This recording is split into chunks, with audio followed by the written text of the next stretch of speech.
All right, I appreciate everyone being here today. This is the ETHDenver Popup event. It's just one night only. So yeah, I know people are here from all over the country, over the world, so I appreciate you spending your time here at the ETHBlox event. To kick things off, before we start up the panel, I'm going to bring on Snowfro, who is the creator, founder of ETHBlox. He's going to give a few minutes. Thank you, sir. Can you hear me? Yeah?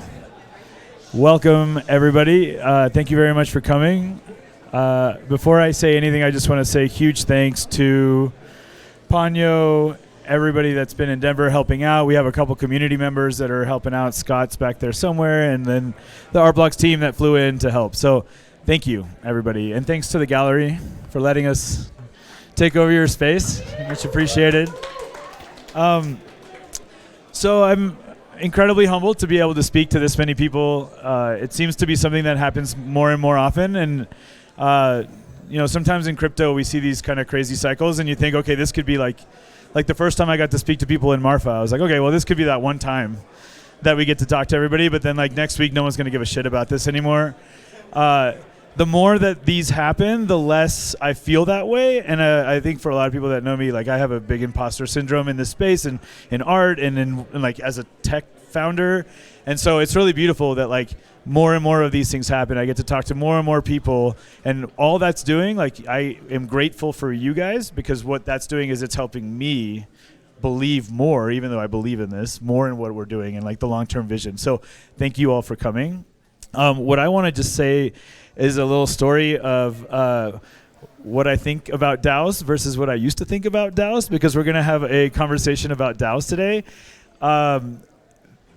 Pri and Aaron, I think it was Pri, reached out from Flamingo DAO early on in the ETHBlox thing and said, hey, we're buying a lot of squiggles.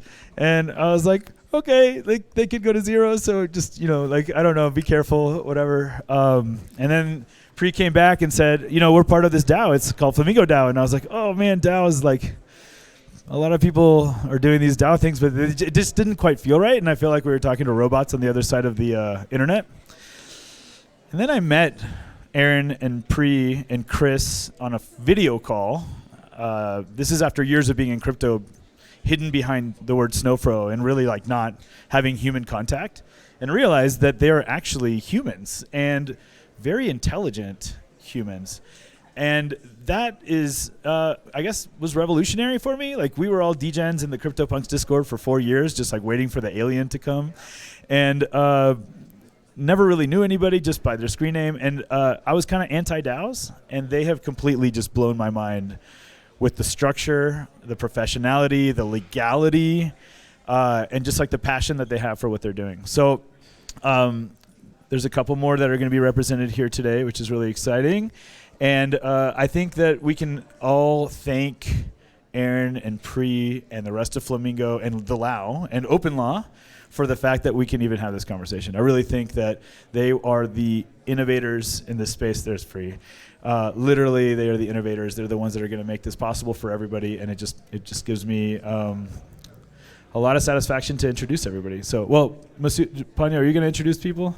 Yeah. Or do you? Okay, I'll let you do that. So, anyways, thank you guys very, very much for coming, and see you soon. Thank you. Yeah, if y'all want to take a seat, we'll go ahead and get started. And this will be universal.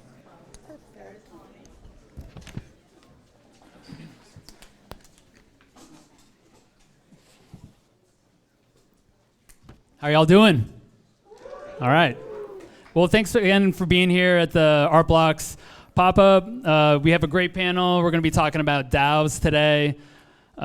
Just to introduce people, I have Sarah Mehoyas from Fingerprints DAO. We have Aaron Wright, who's the co-founder of Tribute Labs XYZ and part of the Lao and Flamingo DAO.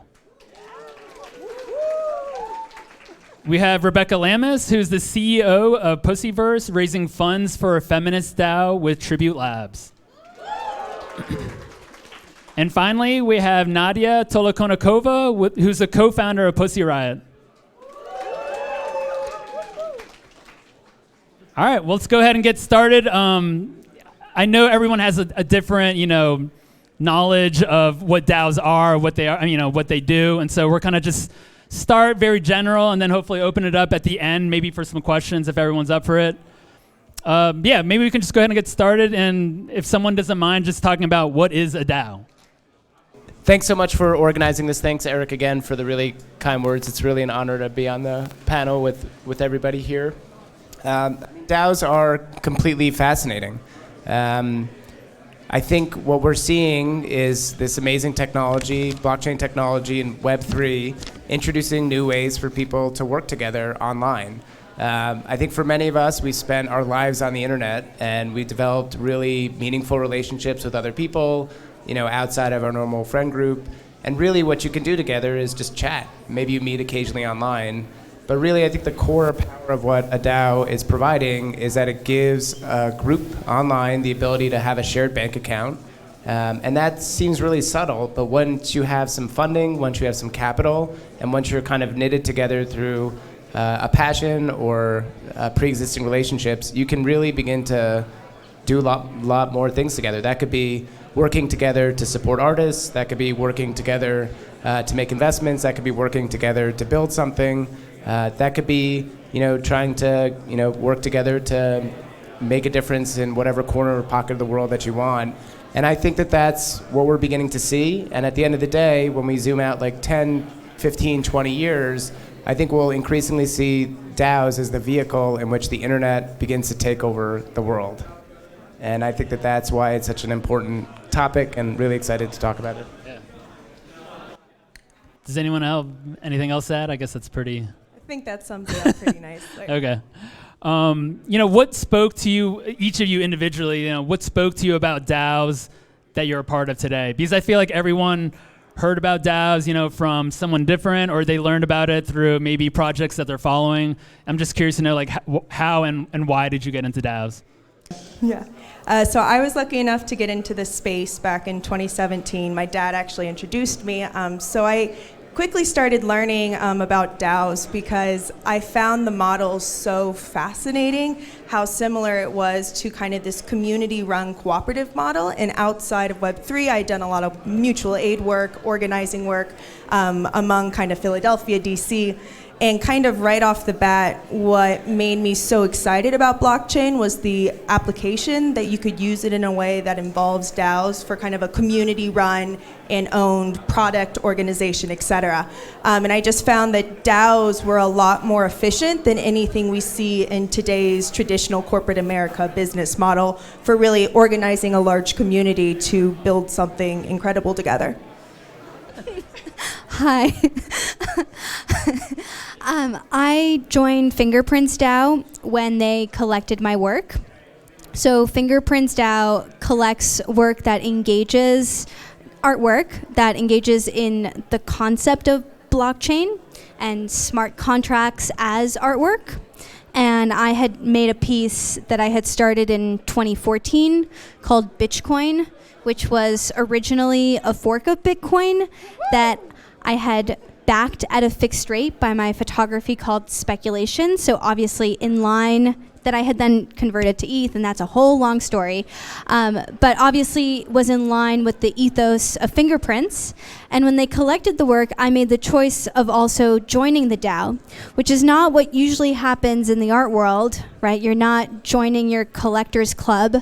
And that speaks to how DAOs are really different organizations. And I'd also like to point out that, right, I have Bitcoin collectors and I haven't chosen to make a DAO out of Bitcoin because, there's a huge amount of work involved in making a DAO successful and lots of different skill sets. And so I chose to join Fingerprints rather than make my own DAO.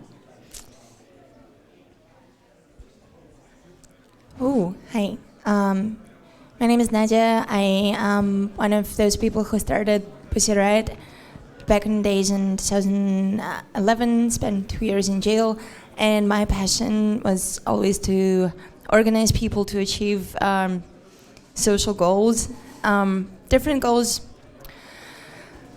My main goal is to get rid of Putin, My goal number 2, make sure that women are equal to men. Gender equality is a big part of what we do. And I refer to Pussy Riot as the first DAO ever. We started in 2011, and we confused a lot of people. We didn't have hierarchical structure. We didn't have president or curator, producer, manager. Didn't have any of that. And as a co-founder with my fellow co-founders, we never would want to, and never actually did have more power than other people. The only power we had is power of respect and power in a similar fashion that some people have, like Aaron has it in Flamingo, but he still has, this organization is really flat, and that allows people to feel ownership over everything they do, not necessarily financial ownership, but ownership over ideas. And like when you build a big people's movement, it's so important because you have nothing to offer them, especially material, when it comes to material side of things. Financially, you have nothing to offer them. The only one thing you can offer them really is to go to jail with you. And to make them really involved, you need to make them feel that they are equal members. And in that sense, Pussy Riot was the first DAO that we launched in 2011. And now we're working with Aaron and Pri and Rebecca on launching something exciting. I cannot talk in depth about that because it's not time yet. But the goal is pretty much the same. We're trying to deal with gender inequality and misrepresentation, underrepresentation of females and LGBTQ plus folks in crypto space. I found out that a lot of people actually want to help us and really bullish on what we're building, because what I love about crypto, people mostly here are really nice and a lot of visionaries who really want to build better future. And what we are doing is we're providing infrastructure to build feminist revolution on blockchain. Did you want to talk? Okay. I think that's super interesting, just all the perspectives. My first introduction to DAOs really began with another group of folks that wanted to change the world, and that was around the launch of Ethereum. I was fortunate enough to play a role in helping to launch Ethereum, and one of the core reasons why Ethereum was started was to explore this concept of DAOs. So just a quick history lesson, these notions of DAOs really began about 2013 in the Bitcoin ecosystem. People were beginning to think about how could we generalize Bitcoin to not just transfer money, but also other assets, and how can this amazing new technology called blockchain technology be used to coordinate more and more activity. And that germ of an idea, Vitalik Buterin, Joe Lubin, Gav Wood, and others really ran with to build a generalized platform. And from the beginning, when Ethereum was launched, this idea of using this technology to think about new ways to coordinate, new ways to have people work together online, really sits at the core of what Ethereum does. I also lived through the first great experiment with DAOs called the DAO, which was a spectacular failure, but completely spectacular, completely animated, and brought in a whole bunch of people into the space. And then people pretty much had PTS DAO and stopped even playing around with them as a concept. So about 2+ years ago, we were thinking about reviving the DAO itself as a concept, and so we launched a project called Allow, which was a revival of the original DAO concept with some new constraints, and some other teams were experimenting with it too, and now that's grown into a network of, I think, 11 DAOs as of today. So they're growing fast, but I think at the core, it's how people can do things together in different ways, and that's really important.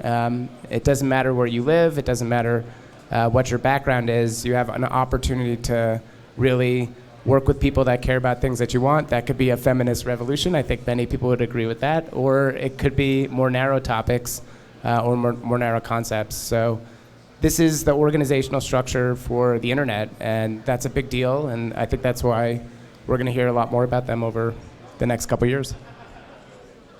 Let me just pull.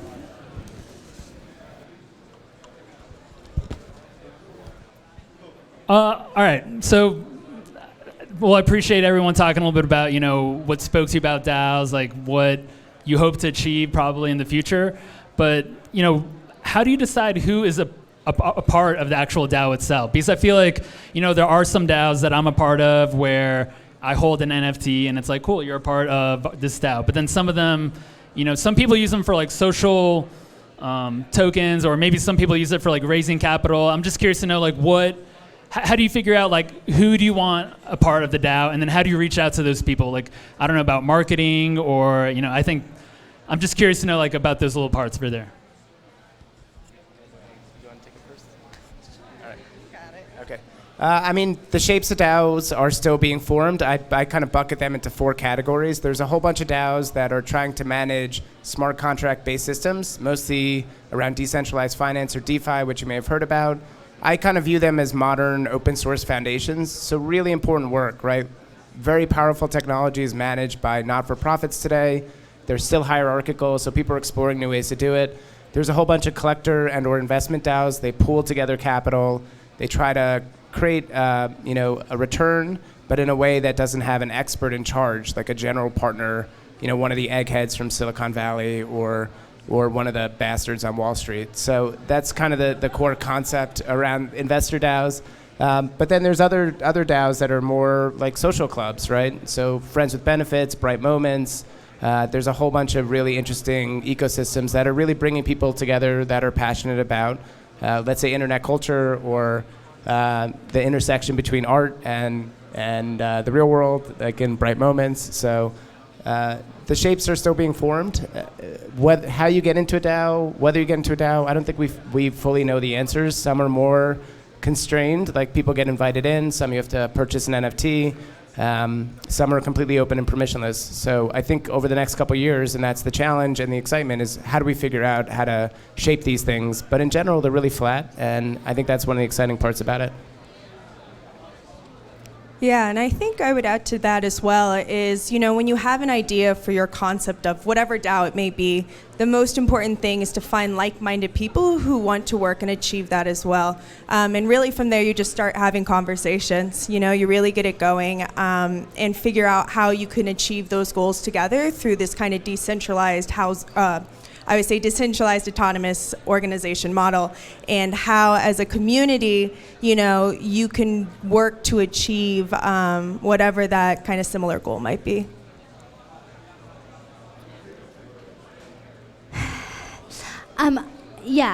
Fingerprints is a mix of a social club and also an art collection, right? But obviously has to make the claim that when you own tokens and you're part of Fingerprints, you don't actually own, the artworks. You have a vote and you have a say in the governance. But this is because, and Aaron can speak to all of this so much better than I can, but the legal status, right, of DAOs is very much a growing field. And as I think about DAOs, and I'm working on a movie right now, and I would love my executive producers to be a DAO, right? But it's tricky. Interfacing with the real world and the real legal system is tricky, and that's why what Aaron does is so crucial. But that's where I think the exciting thing for DAOs is. I think that this is the next form of organization, right? Is like cooperatives online. It allows us to communicate so easily. And so we need to be able to bridge the gap to the real world. And that includes like KYC, right? We need to be able to have ways that maintain privacy, where addresses can be KYC'd, to enable people to come together and do things that are not only on chain and totally anonymous. So that's where I stand? Well, I'm just humbly cannot wait when nation states are going to be replaced by DAOs, because DAO can function so much more efficient. I believe so. That's it.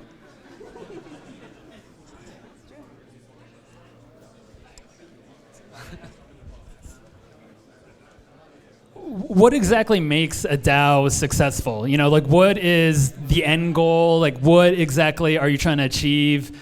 And is there an end goal, or is it something where you're just gonna, you know, continue building and building, and then there's no end goal, but it's just like the group of people that you're a part of, or the, you know, the DAO that you're a part of, that, you know, you have this collective end goal, or yeah. It sounds like one end goal is a revolution, so maybe that's a good endpoint.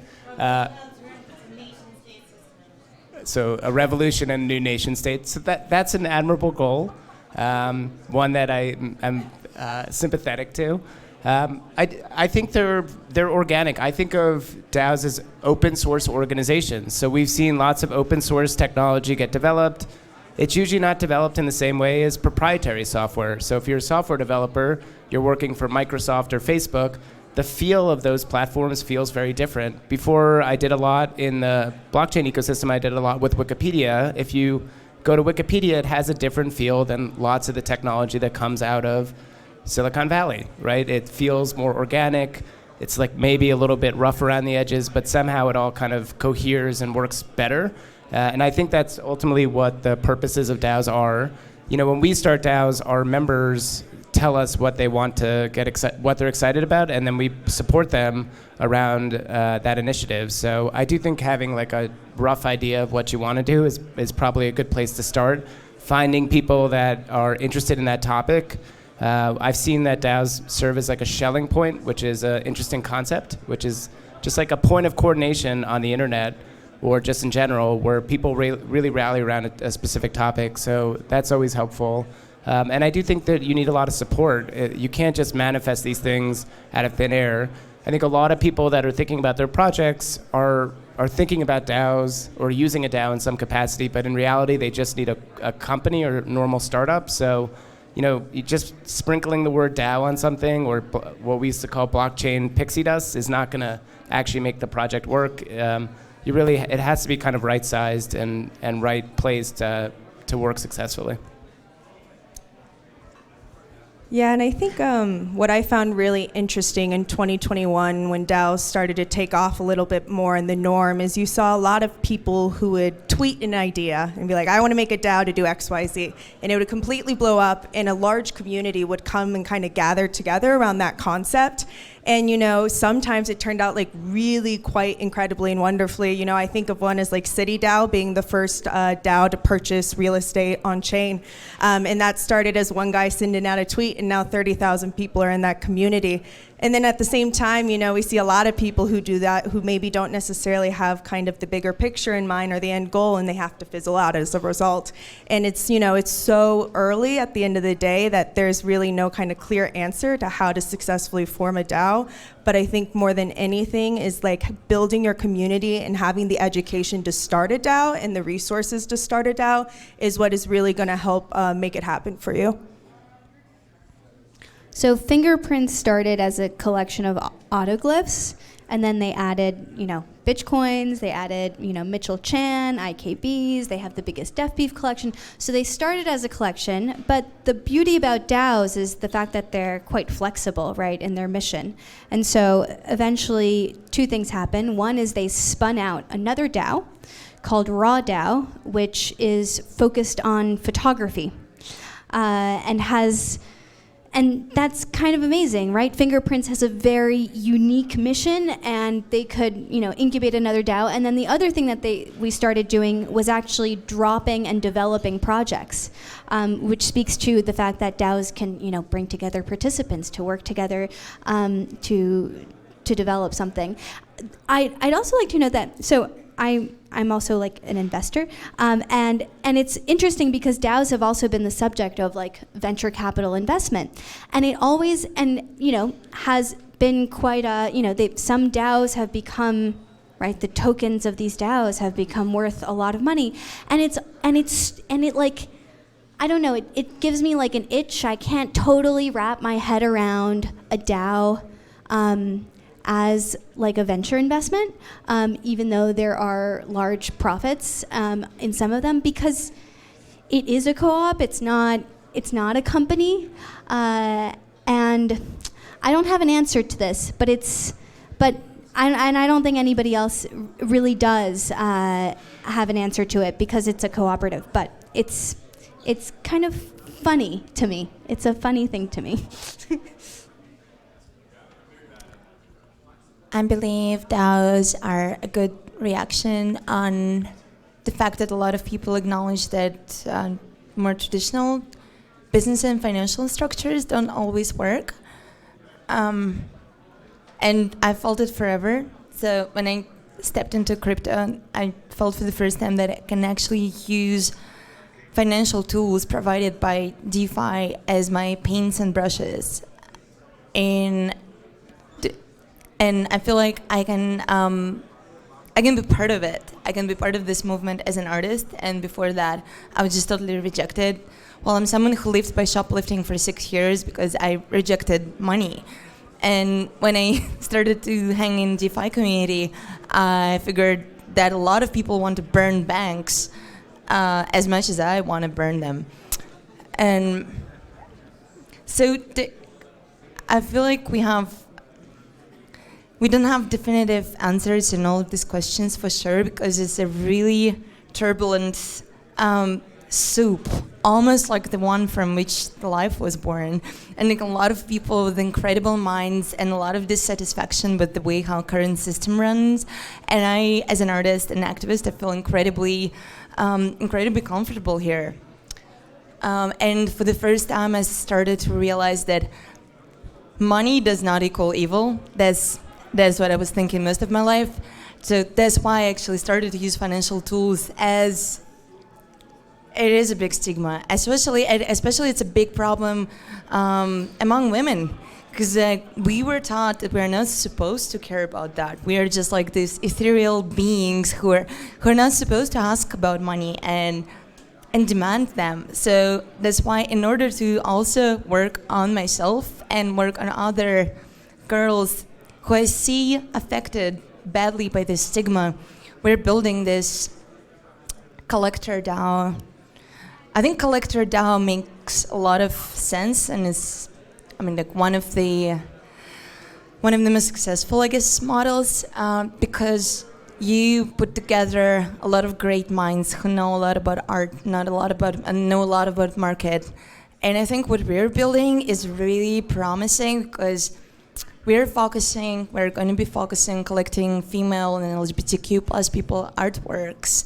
And those artworks are deeply undervalued. So coming back to question, like if it can be a good investment for VC or an individual, I think it definitely can.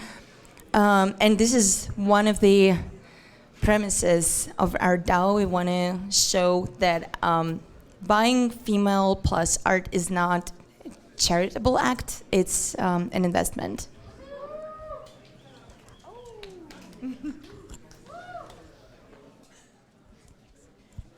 I actually got a question for everyone. How many people are a part of a DAO? Can you raise your hand if you are? All right. How many people are a part of more than 3 DAOs? All right. So the next question is, I'm a part of, I don't know, maybe like 3 or 4 DAOs. Like, how do you stay relevant? I feel like there are so many, and more DAOs are being created, and like, is there ever a point where you might even consider combining forces with another DAO? And yeah, just how do you stay relevant with so many DAOs being out there?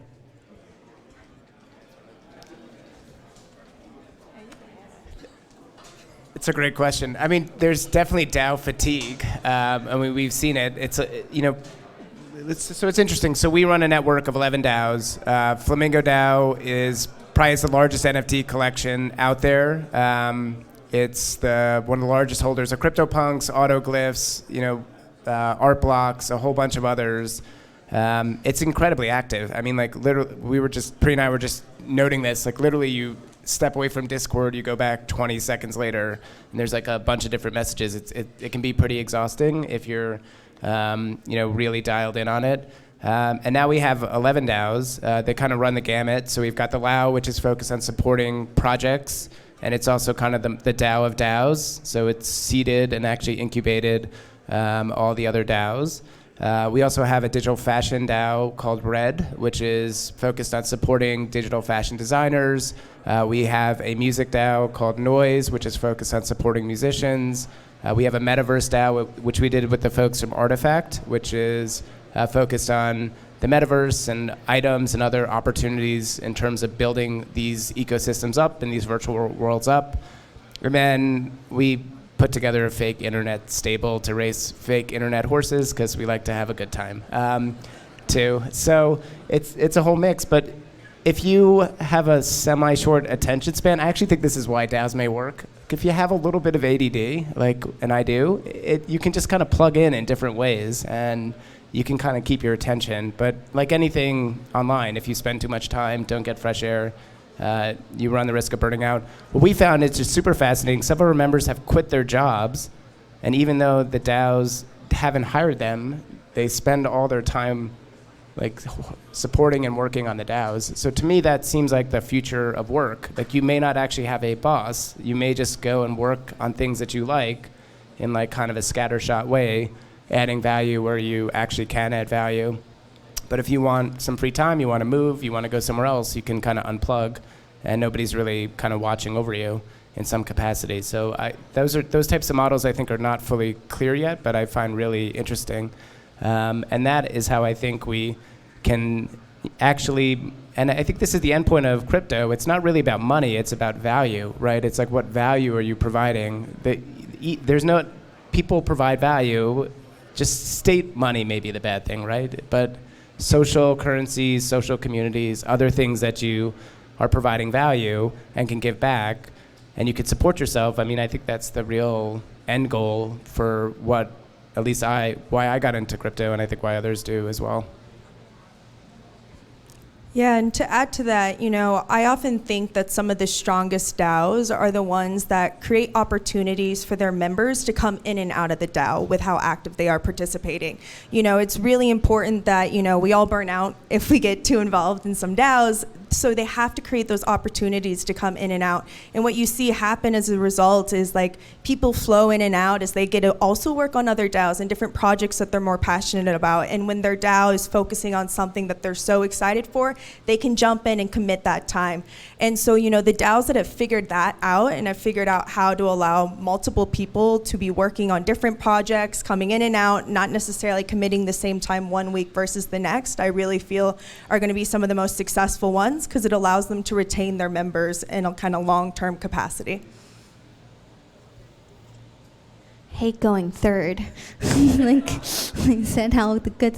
I feel like NFTs sort of got the attention before DAOs, right? And but then NFTs transition, and we all started thinking about community, right? It's shocking, right? In the real world, we're not all about community all the time, and in crypto, we're all about community all the time. And it's kind of because in the normal world, there are all sorts of other networks of kinship, of your place and your job. You have all these ties, and when you're in crypto, you have none of those ties, right?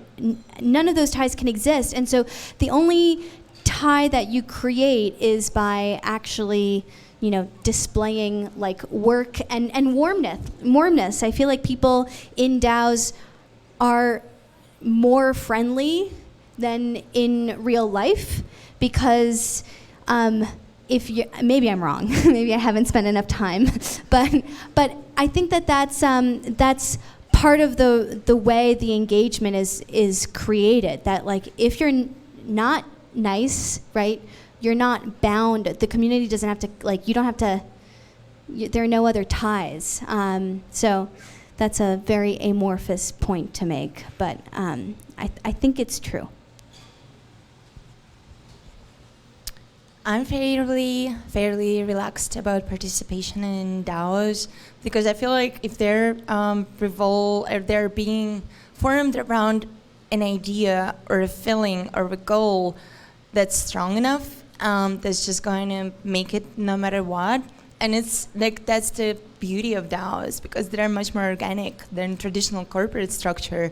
So me and Rebecca were trying to build a traditional corporate structure, never done it before in my life, and it's like that's an interesting undertaking.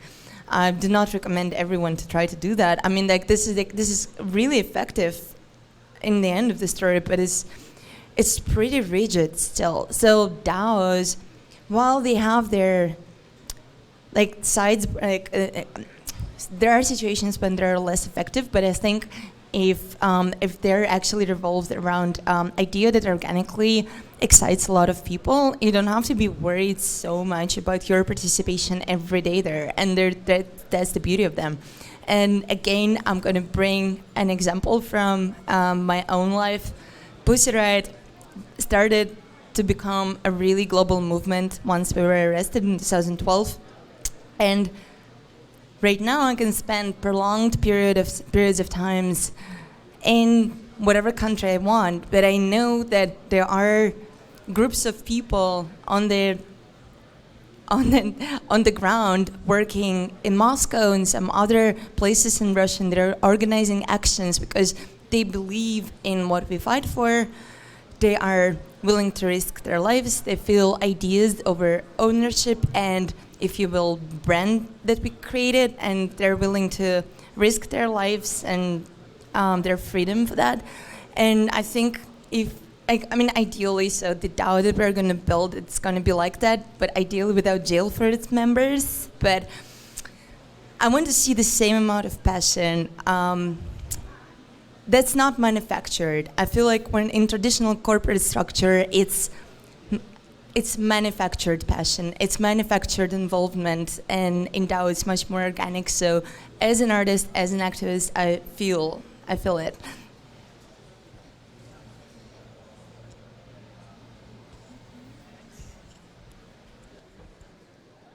Next question is, there's obviously a lot that goes into building a DAO. There's a lot of people, a lot of resources that go into it. I was talking to some people a bit earlier on, and they were talking about they wanted to start their own DAO. Like, what goes into making a DAO? Like, what kind of resources do you need?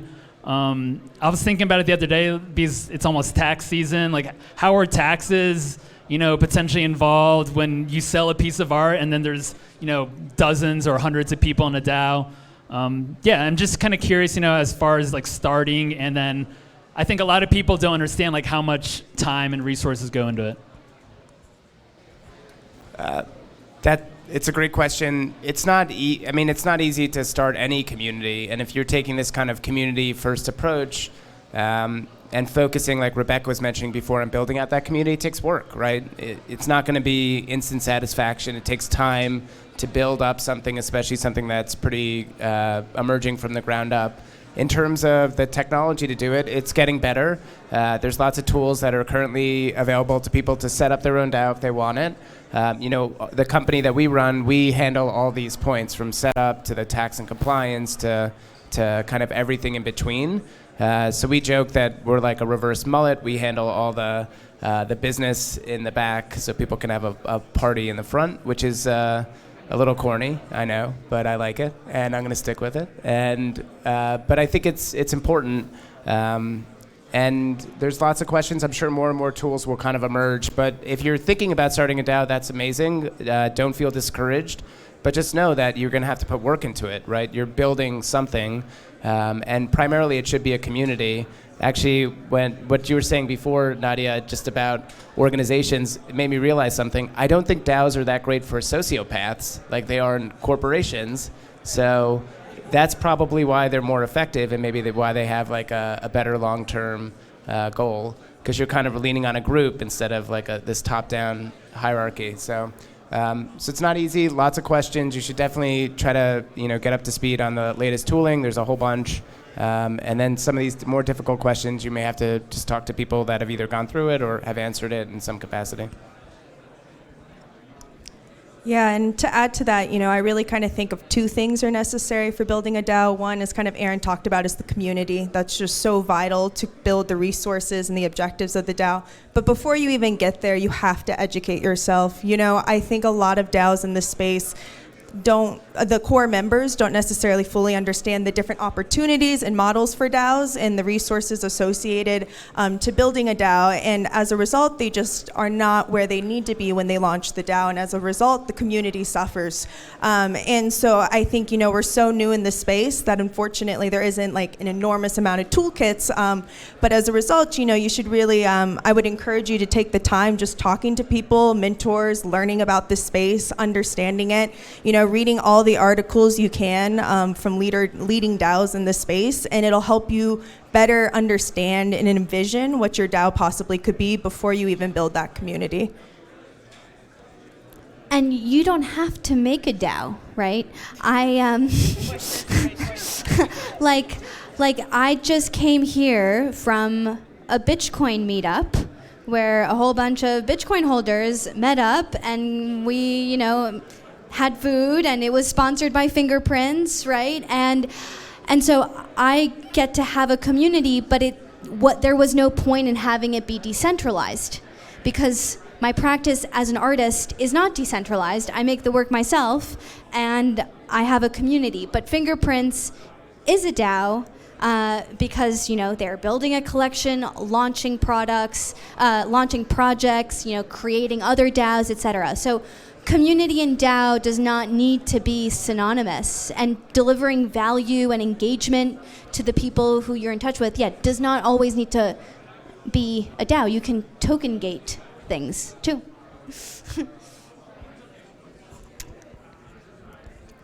Trippy is one of people who started FreeROS DAO. That's one of the dopest DAOs that then later became a model for Free Assange DAO. And this is a great example on how DAOs can be used for liberation. That's it.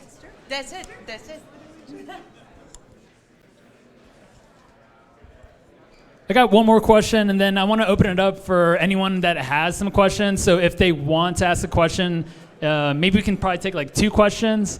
If you want to just line up over here. And we'll go ahead and move forward with that after this question. So I'm curious to know about the future of DAOs. Right now, I think a lot of it is about building, about figuring out what you want to build around. But what do you think is going to be the impact on like the greater society? I think that a lot of people just don't understand crypto NFTs right now, so it's really challenging for a lot of people to just wrap their head around that. And then to learn about DAOs, it's like that's like a whole nother can of worms. So I'm just curious to know, like, what are your thoughts on, the future of DAOs? Like, how can we get people involved into DAOs, like on a bigger scale? I think the future of DAOs is incredibly bright. The internet does not yet have an organizational form. At every major technological era, there's been some new form of organization that's emerged. So if you go back to the industrial era, that was the birth of the corporation. That happened in New York in 1811. It transformed how we organized entire nations, how we organized commerce and society. In the late 1970s, the same thing happened with LLCs. So they were invented in Wyoming. They seeped out. They changed the way Wall Street operated. There was no hedge funds before the LLC. They really changed the way Silicon Valley operated. There was no venture capital funds, or not the same degree, until an LLC. And they changed the way Hollywood operated. So huge portions and systems that impact your life are deeply impacted by the core organizational form. The internet is pervasive. We're going through a generational shift right now, but in the next 20 years, the power of the internet is only going to increase. And at this point, it has fuel being placed on it, which is crypto, right? Crypto is providing capital that's native to the internet, to these peer-to-peer systems that we began to emerge. That is going to change the way all organizations operate. So we're kind of in the first inning of exploring what that looks like.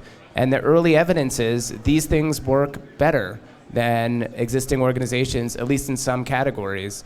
So the DAOs that we put together, which are more collective and investment focused, they seem to be performing as well, if not better, than Silicon Valley or hedge funds. And if you have better organizations, they win in the long run. So what does that mean? Bitcoin really provides a kind of a check on central banks.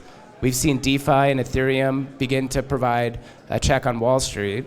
And DAOs, I think, ultimately are going to provide checks on other powerful systems like Silicon Valley, like hedge funds and asset managers, like the way media is produced and consumed. And that's really a huge thing. And then beyond that, I think we don't know exactly what the final shape will look like, except maybe outside of Nadya, who knows that it'll be a nation state, which I don't necessarily disagree with. So maybe that's the end point. But I think the areas in between, it's too soon to tell, right? If we were in 1994 talking about the internet, we wouldn't have been able to predict the impacts of social media. And I think this technology is very powerful. It's the core reason why blockchains are useful. And the end point of what they look like, I think we're just going to have to muddle and experiment with. So until we see its kind of final form. Yeah, and to add to that, kind of as Aaron notes, is, we're really just in our infancy of DAOs on a global level. And I think more than anything as well is as globally, I would say economic systems become more comfortable with DAOs and the model of DAOs and the DeFi tools that they bring in to really successfully operate an organization, we're going to see legislation internationally become more comfortable and accepted. And so I think that's going to play a really big role over the next decade in particular, is how Congress and beyond becomes more comfortable and more, I would say, allowing of DAOs and NFTs and DeFi legally within the US and beyond. And, Aaron talked about, right, the history of different organizations. And I was reading about how we measure time really affected like how the world worked, right? The mechanical clock changed everything. And then, people being on the same times, different time zones existing and people being on the same calendar, like that led to sort of the organizations that we know today. And, blockchain fundamentally is a different paradigm, is an innovation of time again. It's time stamping, right? And time stamping means that we can do this all. So, it's part of a historical progression. And so I do think that we're going from more traditional organizations to protocols and DAOs as a function of our measurement of time changing.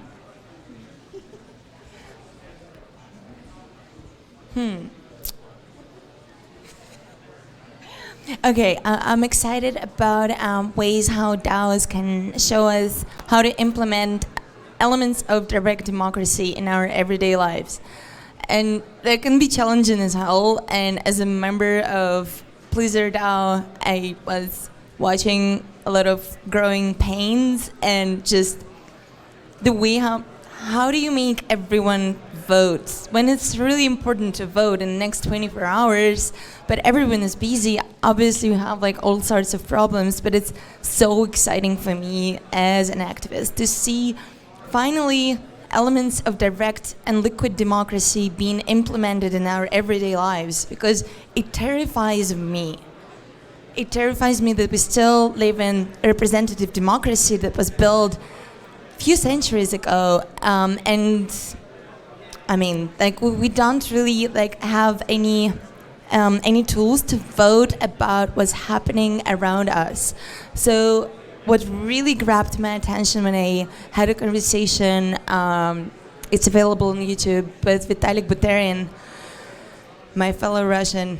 He said that we can actually use blockchain as tools that will allow us to vote much more often about what is kind of environment that we live in. And he brought in an example of, we can vote about the color of this building that in our neighborhood, or what kind of advertisement we want to see at the Times Square, because currently it's solely defined by money. It's not defined by people who live around. We have no word to say about it. So different governance models is definitely is what I'm all about, and that's the reason why I'm so excited about DAOs. And also, like, if you look at Estonia, they've been using it for a second, the cloud democracy or liquid democracy, where citizens can actually vote on a daily basis on a number of things that influence their lives. And I think that's, we have this tool, we have internet, like we have these phones on us all the time, but we don't use it. That's insane. I think blockchain is here to change it.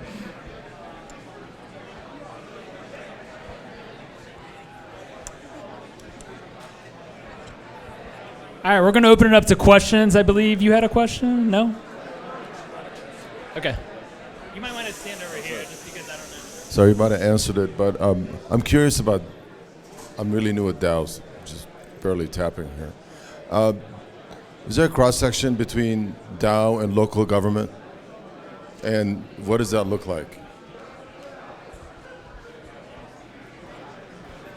Yeah, so you asked about the kind of cross of local government and DAOs currently.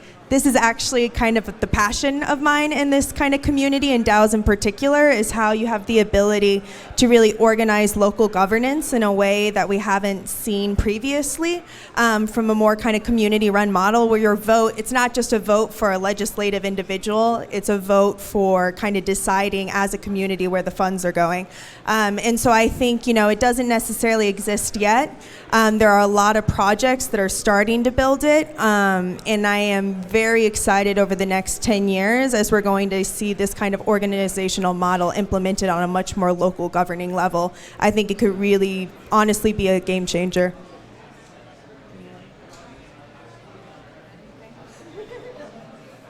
All right, and we got one more question over here.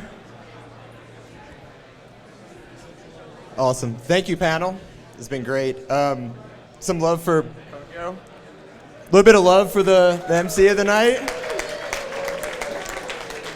Panel, my question, there's a number of folks here who maybe are not familiar with DAOs.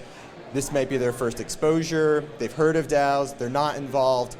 How do they get involved with DAOs? What's the best way to gain some level of involvement? How do they start researching DAOs and get involved and be part of this movement that we're all trying to build? Thank you. Who wants to start?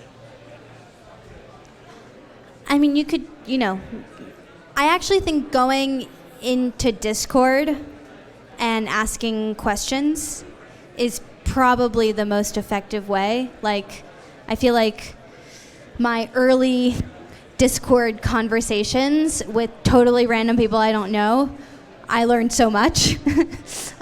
So yes, there are resources online, but going in and, a lot of DAOs, it depends. Some of them are totally private, but the ones that are public, you can just go and see what people are chatting about. And there are usually resources for those that kind of guide you directly. I don't know. Just participate. I think it's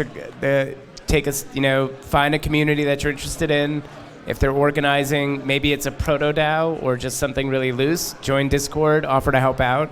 I mean, that's a really great way to do that. I did that with Ethereum, which is, I guess, DAO-like. I thought it was a really cool project. I reached out to Joe Lubin and said, how can I help? And he's like, here's things to work on. And the rest is kind of history. So I think just being helpful is a pretty great way to think about any online community, whether that's an open source project, whether that's a DAO, whether that's a larger blockchain project. People that are interested in the same things that you're interested in, you'll have a natural affinity for, and you'll probably have a better time than you otherwise would, putzing around on Reddit or wherever else you're spending your time. Well, thank you to the panel. I want to thank Aaron, Sarah, Rebecca, and Nadya for being here today. I really appreciate it.